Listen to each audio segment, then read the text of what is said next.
कभी कभी ये ख्याल तो जरूर आता होगा कि आखिर कैसे कुछ लोग चाहे कितनी भी कठिन परिस्थिति क्यों ना हो बिल्कुल शांत और असरदार बने रहते हैं। यही वो असली ताकत है जिसे हम इमोशनल इंटेलिजेंस कहते हैं। नमस्कार दोस्तों, आज के इस खास एक्सप्लेनर में हम इसी सीक्रेट पावर को डिकोड करने वाले हैं। सिविल सेवा और लीडरशिप की जब बात आती है ना, तो इमोशनल इंटेलिजेंस या जिसे शॉर्ट में ईआई कहते हैं, वो सिर्फ एक किताबी शब्द नहीं रह जाता। ये एक सफल प्रशासन की पूरी नींव है। खासकर यूपीएससी जीएस पेपर 4 की तैयारी करने वाले हर एस्पिरेंट और कल के लीडर्स के लिए ये कॉन्सेप्ट समझना लिटरली गेम चेंजर है। तो चलिए इस पूरे विषय की गहराई में उतरते हैं। आज के हमारे इस डिस्कशन का रोड मैप बिल्कुल क्लियर है। सबसे पहले हम समझेंगे कि इमोशनल इंटेलिजेंस असल में है क्या, फिर देखेंगे आईक्यू बनाम ईक्यू का मजेदार डिबेट, उसके बाद गोलेमन के 5 स्तंभ, फिर प्रशासन में इसका प्रैक्टिकल इस्तेमाल और लास्ट में सबसे जरूरी बात, इसे आखिर बढ़ाया कैसे जाए। चलिए बिना किसी देरी के शुरू करते हैं। तो हमारा पहला सेक्शन है इमोशनल इंटेलिजेंस क्या है, डिफाइनिंग द कोर। आइए इस कॉन्सेप्ट की मजबूत फाउंडेशन को समझते हैं।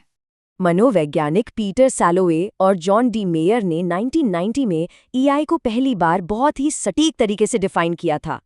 उनके हिसाब से ये अपनी और दूसरों की भावनाओं को मॉनिटर करने, उनमें फ़र्क समझने और उस जानकारी का उपयोग अपनी सोच और एक्शंस को सही दिशा देने की क्षमता है।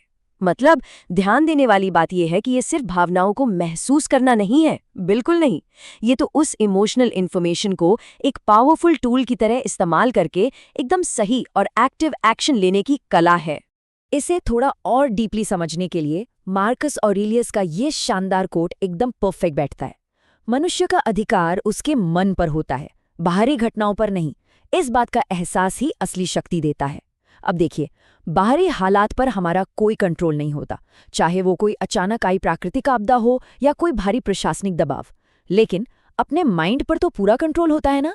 एक असली एडमिनिस्ट्रेटर की ताकत बाहर के शोर शराबे से नहीं, बल्कि उसकी अपनी आंतरिक स्थिरता से आती है। चलिए अब दूसरे भाग की तरफ बढ़ते हैं, आईक्यू बनाम ईक्यू यानी कंपेयरिंग इंटेलिजेंसेस। बचपन से ही हमें सिर्फ एक ही तरह के इंटेलिजेंस के बारे में बताया गया है, राइट। एक तरफ है हमारा इंटेलिजेंस कोशेंट यानी आईक्यू। ये हमारी कॉग्निटिव क्षमता है जो जन्म से ही काफी हद तक फिक्स होती है, और हाँ, ये हमारी अकादमिक सफलता जरूर तय करती है। लेकिन दूसरी तरफ है इमोशनल कोशेंट या ईक्यू। ये हमारी भावनात्मक और सामाजिक समझ है। अब यहाँ सबसे दिलचस्प बात क्या है पता है? वो ये कि ईक्यू को सीखा जा सकता है, सुधारा जा सकता है। सच कहा जाए तो आईक्यू बस एक एंट्री पास है जो शायद किसी को जॉब इंटरव्यू तक ले जाए, लेकिन ईक्यू वो चीज है जो असल में ये डिसाइड करती है कि कोई इंसान एक लीडर के तौर पर अपनी जिंदगी में कितना बड़ा मुकाम हासिल करेगा। तो अब आते हैं एक बहुत ही कोर फ्रेमवर्क पर, गोलेमन के 5 स्तंभ, द 5 पिलर्स। ये हमें समझाता है कि इमोशनल इंटेलिजेंस ग्राउंड लेवल पर काम कैसे करता है। डैनियल गोलमैन ने इस पूरे कॉन्सेप्ट को 5 बहुत ही क्लियर पिलर्स में बांट दिया है। पहला है सेल्फ अवेयरनेस, यानी खुद की भावनाओं को समझना। और सच मानिए ये पूरे फ्रेमवर्क का बेस है। अगर अपनी ही भावनाओं की समझ नहीं होगी तो बाकी स्किल्स तो किसी काम की ही नहीं रहेंगी। दूसरा पिलर है सेल्फ रेगुलेशन, यानी खुद पर कंट्रोल। फिर आता है मोटिवेशन, जो अंदर से आता है। चौथा है एम्पैथी, दूसरों के दर्द को महसूस करना। और 5वां है सोशल स्किल्स, यानी सामाजिक कौशल। अब इस फ्लो को देखिए, ये कोई सीधी लाइन नहीं है, बल्कि एक बहुत ही डायनामिक प्रोसेस है। एक बेहतरीन लीडर के दिमाग में ये सारी चीजें एक साथ लूप में चलती रहती हैं। भावनाओं को समझना, उनका इस्तेमाल करना, उन्हें महसूस करना और फाइनली उन्हें मैनेज करना। जब भी कोई ऑफिसर भयंकर प्रेशर में होता है ना, तो भावनाओं का यही डायनामिक इंटरेक्शन उसे सही रास्ता दिखाता है। थ्योरी तो बहुत हो गई, अब आते हैं इसके प्रैक्टिकल एप्लीकेशन पर। सेक्शन 4, प्रशासन में ईआई यानी एप्लीकेशन इन गवर्नेंस। एक सिविल सर्वेंट की डेली लाइफ में ये इतनी अहमियत क्यों रखता है?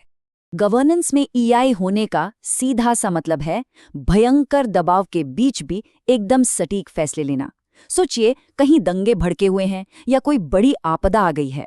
ऐसे में एक प्रशासक का इमोशनल बैलेंस ही उसे जल्दबाजी में कोई गलत कदम उठाने से रोकता है।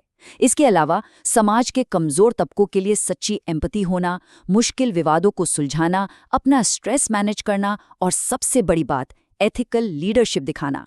गवर्नेंस सिर्फ रूल्स की किताब पढ़कर नहीं चलती, ये लोगों की तकलीफों को दिल से समझने से चलती है।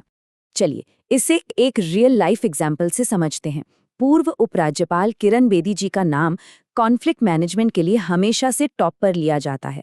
उनका तरीका क्या था?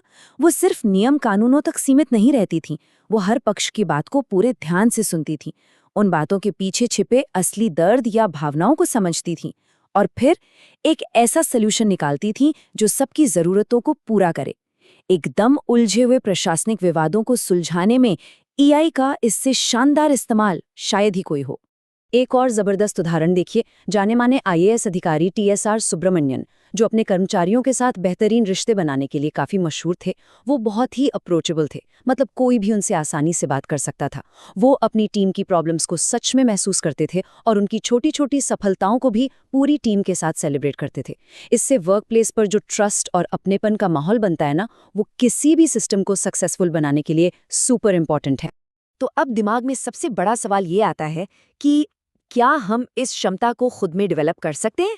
एब्सोल्युटली।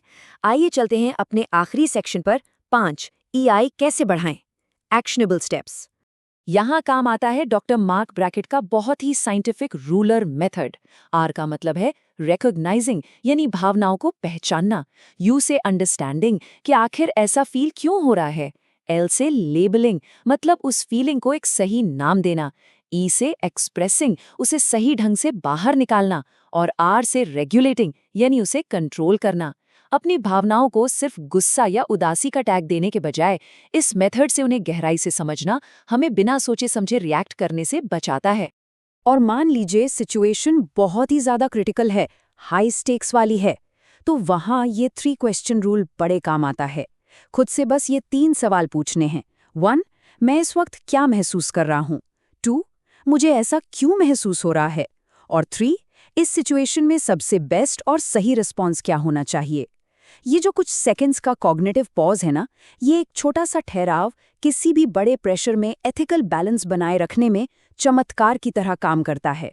इस पूरे एक्सप्लेनर को एक बहुत ही पावरफुल थॉट के साथ खत्म करते हैं। सफलता केवल बुद्धिमत्ता से नहीं, बल्कि भावनाओं को समझने और संभालने की क्षमता से भी तय होती है। कल के जो प्रशासक होंगे, उनकी सफलता सिर्फ इस बात पर निर्भर नहीं करेगी कि वो कितना जानते हैं, बल्कि इस बात पर करेगी कि वो मुश्किल वक्त में खुद को और दूसरों को कैसे संभालते हैं। उम्मीद है कि इस एक्सप्लेनर ने इमोशनल इंटेलिजेंस की असली ताकत को एक नए नजरिए से समझने में मदद की होगी।